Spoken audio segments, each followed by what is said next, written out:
Yes, my friends, after 4 full years, in this video, I'm going to re-review the iPhone 11. We're talking about a very popular phone, even after all this time, so I think it is very important to know if it is still a good deal, or if it has become way too old, and you should be looking at more recent models. As always, we're going to start by talking about the exterior design, one of the strengths on this iPhone, and well, on pretty much every iPhone in general. As you can see, it's made out of aluminum and glass of very good quality, with that iconic attention to detail we can see in all Apple products, and that really makes you feel like it's worth the money you've paid for it. That being said though, it has the old design with curved edges that, at least in my opinion, feels a little bit uncomfortable to the hand. It's kind of like the curved edges give it no grip at all, so it feels like it's going to slip out of my hand at any moment. Of course, this is incredibly subjective. In fact, most people say the opposite. They say that the curved edges on the old iPhones made them better to hold in your hands, or they made them have more grip, but I don't know, that's not me. I much rather have a flat edge iPhone that you can just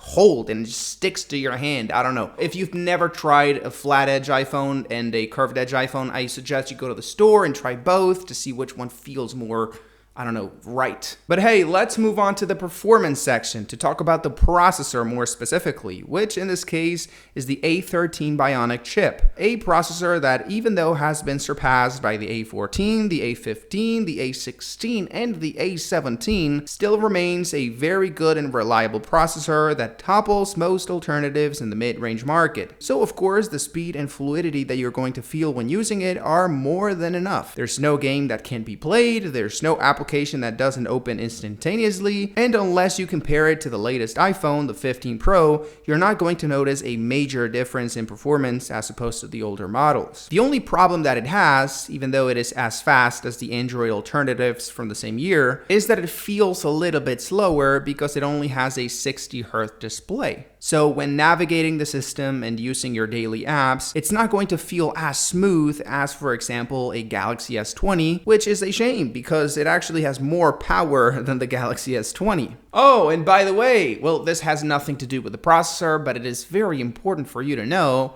and it's that the iPhone 11 right now has a very low price on Amazon. I left a direct link in the description, and I heavily recommend that at the end of the video you go check it out. Because, well, if you want to buy the phone, it's better to buy it at $50 to $100 less than you would normally pay, right? But anyways, let's move on. Let's talk about the battery life, a very positive feature on this iPhone since, as you can see in the test, it is even better than the battery life we got on the iPhone XR, which was already a very good phone in terms of battery capacity and durability. Apple has been working very hard for the past couple of years to make the batteries on their phones not suck, and I think they've done a pretty good job because not only they don't suck anymore, but they are also amongst the best batteries in the market right now. More specifically, it is going to give you around 7 hours of use, depending on the things you do with it, which I believe is more than enough for the majority of people watching this. Unless you spend the entire day outside of the house and you spend the entire day using the phone, you are not going to have any issues with the iPhone 11. But now,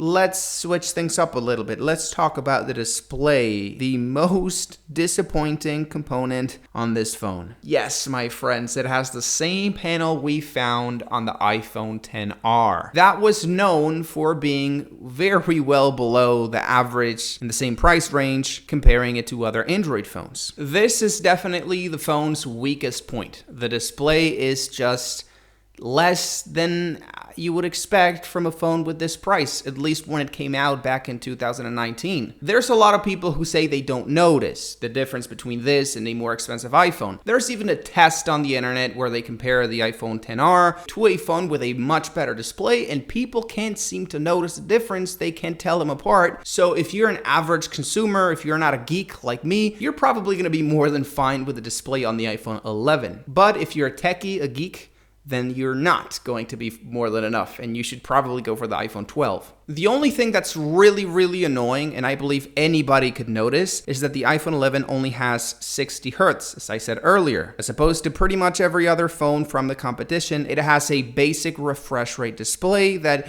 is just, I don't know, it just doesn't feel as smooth. And I believe anybody, if they hold both phones side by side, could notice the difference. But anyways, let's move on to the most important component on the iPhone 11, the cameras, which, as you can see, I'm using to record this video right now, and that have been incredibly surprising in terms of the quality they have and in terms of the improvement we've seen as opposed to the old model, to the iPhone XR. It has a lot more dynamic range, it has a lot more detail, colors look better, and there's an explanation for this, and you'll know why later, but I just wanted you to, as a little spoiler of what you're going to see later, that yes, the camera has improved a lot as opposed to the old model. More specifically, we get two cameras on the back of the iPhone 11. We get a wide sensor with 12 megapixels, which is the one you were looking at in the video before, and we get a slightly smaller ultra-wide sensor with also 12 megapixels. Let's begin by talking about the main sensor, which of course is the biggest and best sensor on the phone. And that even though has pretty much the same specs we found on the iPhone XR, it actually yields much better results because for the first time, the iPhone 11 included a neural engine to process the images, which enabled way better exposures, way better colors, and way better dynamic range on technically, on paper, the same images we got on the iPhone XR. And I'm saying this because it's important. Maybe you look at the spec sheet and you think that the iPhone XR and the 11 are going to look pretty much the same, but no. Thanks to this neural engine, the iPhone 11 was a huge bump up in quality when it comes to photos and even videos. And also, for the first time, the iPhone 11 got an ultra-wide camera, which for the time it came out was actually pretty good. And combined with, as I said, this neural engine is going to yield incredible results for a tiny sensor on a phone. The only time where I can say this ultra-wide camera lacks a little bit